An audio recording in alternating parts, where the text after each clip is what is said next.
at this stage. Yeah, and it is interesting, as you say as well, that there are 3 teams up there who've got title-chasing experience.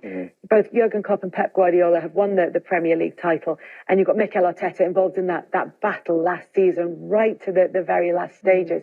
They all know what this stage of the season has got coming. Yeah, and Arsenal, you know, they've got to stay with the pack. They've got to find that consistency, and players getting on the score sheet over the weekend, I think, will help them find that rhythm. But like you say, that the chase is exciting. Looking at Liverpool's next fixtures, Fulham, Norwich, Fulham and Norwich in the Cups, and then Chelsea, Arsenal in the league. Yeah. Listen, I think the form at the moment, I think they'll dispatch Chelsea, but it's that Arsenal game you're looking at and going, that's tight, and that's a big one. And that's the game that Arsenal probably have to win as well. Yeah. That's the one that's starting to look. Yeah, it's looking like because they're at the Emirates as well. So Arsenal have gone to Anfield, got the draw there. Yeah. If we're saying that away, an away draw is a good result, then you have to win the home game. It's so nicely set up. You're looking forward to the end of the season, Shay? Yeah, in March as well, of course, Liverpool, Man City as well. So the big games are coming thick and fast. But again, as Izzy rightly says, if Arsenal want to stay in the pack and stay in the hunt for the title, which they clearly do, they made a big investment last summer again. They have to beat Liverpool at home in a few weeks. They're in pole position, but Manchester City have got that game in hand that could prove crucial and take them to within 2 points, just start breathing down their necks.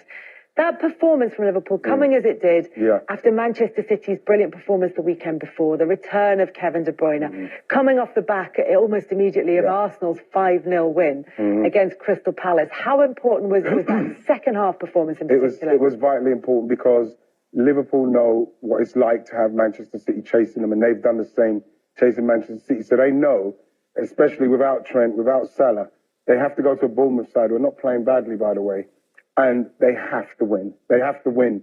And that is what was really good about this performance, is the way that they dug in, and obviously Nunes getting these goals. You know, he's got 10 assists. You know, people are still questioning him. First player in the Premier League to 20 goal involvements all season. Exactly, and he's still getting stick. And what is good about what Liverpool are doing, like I say, without their 2 main guys, bringing in people like Bradley, and then doing really Elliott playing, you know, Curtis Jones playing, young players playing, and then getting the job done that's how you do it. That's how you end up winning the league, if you can get through those periods and players can step up.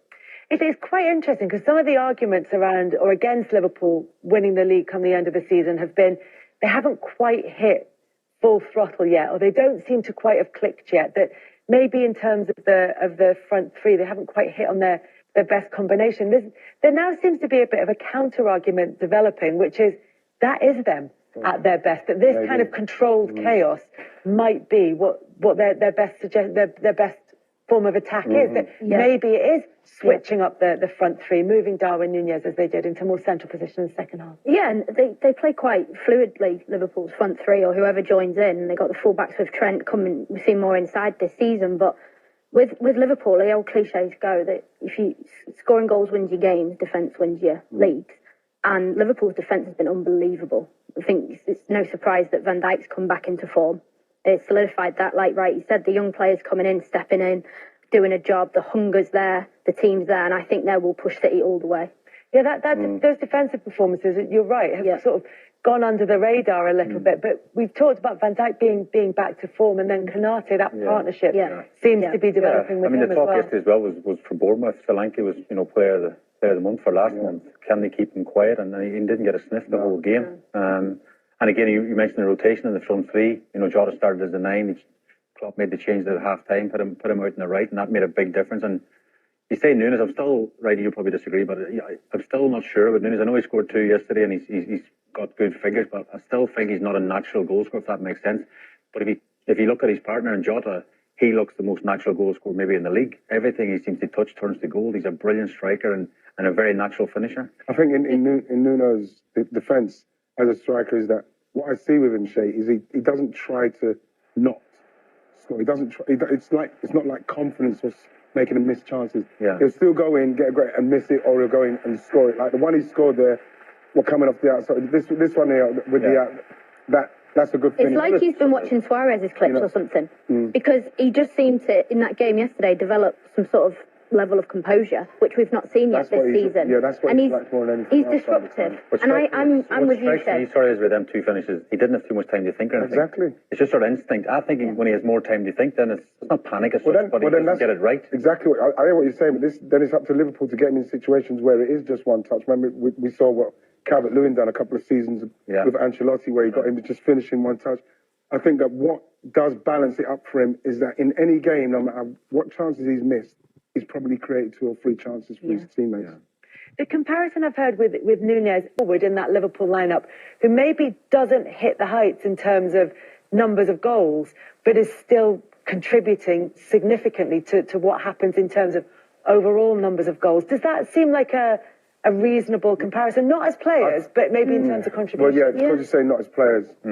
Absolutely, because Firmino brought something totally different. Firmino is probably one of the most underrated players in that era of Liverpool. Like, what I loved about him was his defensive work. He was one of the best pressers I've seen in the Premier League in years. And I understand what you mean about Darwin Nunez is disruptive. And he causes problems, and you can't switch off against him no matter what. And I think the fact that he's unpredictable is actually making him even more difficult to play against, because defenders actually don't know what he's going to do, or don't know which Darwin Nunez is going to turn up every weekend. And they're trying to fix that problem down the right-hand side, which is the absence of Trent Alexander-Arnold. Mo Salah away at the Africa Cup of Nations, where he's got a hamstring injury, which what we're hearing seems to be not too bad, but Liverpool would like him to come back now for treatment. And obviously he would want to represent his country should they progress in the tournament. And should he be fit enough to do it. But it's quite interesting that they've got the youth and the inexperience of Conor Bradley, who made his Premier League debut in that game against Bournemouth. And then they've had Harvey Elliott in there, but moving maybe Jota out onto the right-hand side starts to bring, and Diaz started there, I think. And so you're just starting to bring a little bit of experience onto that side of the pitch. Comfortable on that side. I know that's Mo Salah's position. He's the king of Liverpool, Mo Salah, isn't he? But Jota looks so comfortable when they come off the line, when they come inside the box. He just felt he was playing with the freedom. And you mentioned Conor Bradley, fellow Irishman, I get that in, but you know what I mean, he's waiting for his chance. Premier League debut. Yes, he's done brilliant up that right hand side, and especially second half showed great support to the front line. What did you make of his performance, and why did it impress you? I think I've read quite a bit about him. Sort of almost developed. You were watching learning in progress. I think it was Tom Gibbs in the Telegraph wrote a piece about